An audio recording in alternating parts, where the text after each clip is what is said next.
دوستو، کسی بھی ملک کی عوام سب سے پہلے برابری کی بنیاد پر تعلیم میں، ملازمتوں میں، بنیادی سہولیات میں اپنا حق، اپنا جائز حق چاہتے ہیں، مانگتے نہیں ہیں۔ جب یہ حق انہیں نہیں ملتا تو آواز بلند کرتے ہیں، مقتدرہ قوتوں کو پارلیمنٹ میں، سیمیناروں میں، کانفرنسوں میں یا اخبارات، رسائل، میڈیا کے ذریعے پیغام پہنچاتے ہیں، عاجزانہ درخواست کرتے ہیں، غافل کو بیدار کرنے کی کوشش کرتے ہیں۔ اگر مقتدرہ احساس نہ کرے تو پرامن مطالبہ کرتے ہیں۔ اگر مطالبات پر توجہ نہیں دی جاتی ہے تو حقوق کی آواز احتجاج بننے لگتی ہے، وہ بلند آواز سے بولنے لگتے ہیں، وہ بینر لے کر نعرے لگاتے ہوئے سڑکوں پر آ جاتے ہیں، ہڑتالیں کرتے ہیں۔ اگر مقتدرہ تب بھی توجہ نہیں دیتی اور سختی کرنے کی کوشش کرتی ہے تو پرامن احتجاج پرتشدد بننے لگتا ہے، منظم گروہ تشکیل پانے لگتے ہیں، تنظیمیں بننے لگتی ہیں، پہلے سرکردہ قائدین کی حفاظت کے لیے اسلحہ خریدا جاتا ہے، پھر اس میں اضافے کی راہ پر چل پڑتے ہیں، مزاحمت میں تشدد کا عنصر شامل ہونے لگتا ہے۔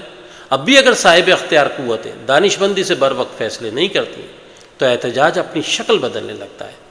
ایسے میں ذرا سی غلطی، مجرمانہ غفلت سے ایک بھی انسانی جان ضائع ہو جائے تو چھوٹے چھوٹے مطالبات کسی بڑی تحریک کا سبب بن جاتے ہیں۔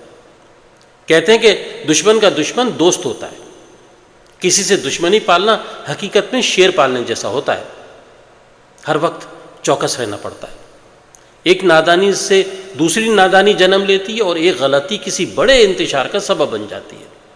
ایک طرف غیر معمولی احتجاج اور دوسری طرف غیر معمولی طاقت اور اس سے پیدا ہونے والا گھمنڈ انسان سے بصیرت چھین لیتا ہے۔ ہر مطالبہ اپنے آغاز میں پرامن ہوتا ہے۔ ضد ہٹ درمی اور حقوق و وسائل کی منصفانہ تقسیم سے انکار پورے منظر نامے کو بدل دیتا ہے۔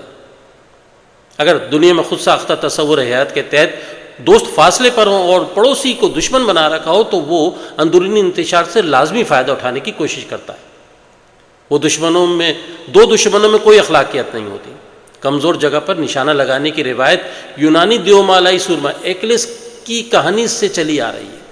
بہترین لیڈرشپ کی پہچان یہ ہے کہ کسی بھی صورتحال کو ایمرجنسی میں تبدیل ہونے سے پہلے ٹھیک کر لے۔